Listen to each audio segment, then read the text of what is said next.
জয় জগন্নাথ। জগন্নাথের নাম নিয়ে বেরিয়ে পড়লাম পুরীর উদ্দেশ্যে। জগন্নাথ টানলে বোধহয় এভাবেও 15 দিনের মাথায় ঠিক করে যাওয়া যায়। ট্রেনের টিকিট নেই, তাই বাসই ভরসা। এক কথায় অসাধারণ অভিজ্ঞতা। ট্রেনের টিকিট না পেয়ে বোধহয় ভালোই হয়েছে। অনেক দিনের ইচ্ছে ছিল বাসের এক্সপিরিয়েন্স করার।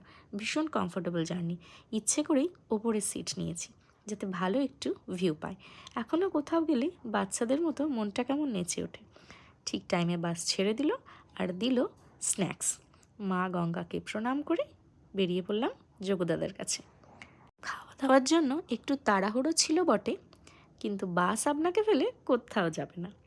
খাওয়া দাওয়ার জায়গা, বাথরুম যথেষ্ট পরিষ্কার পরিচ্ছন্ন ছিল। প্রয়োজনে ওয়াশরুম যাওয়ার জন্য দুবার বাস দাঁড়াবে, কিংবা আপনার বিশেষ প্রয়োজনেও বাসকে রিকোয়েস্ট করলেই কিন্তু ওরা দাঁড়াবে।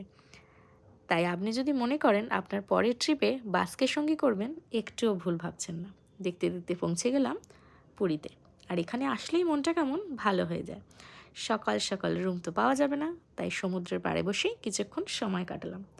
আপনারা কিন্তু পরের পুরীর ট্রিপে গেলে বাসের কথা একবার ভাবতেই পারেন। অসাধারণ অভিজ্ঞতা হবে, ট্রাই করে দেখতে পারেন। জয় জগন্নাথ।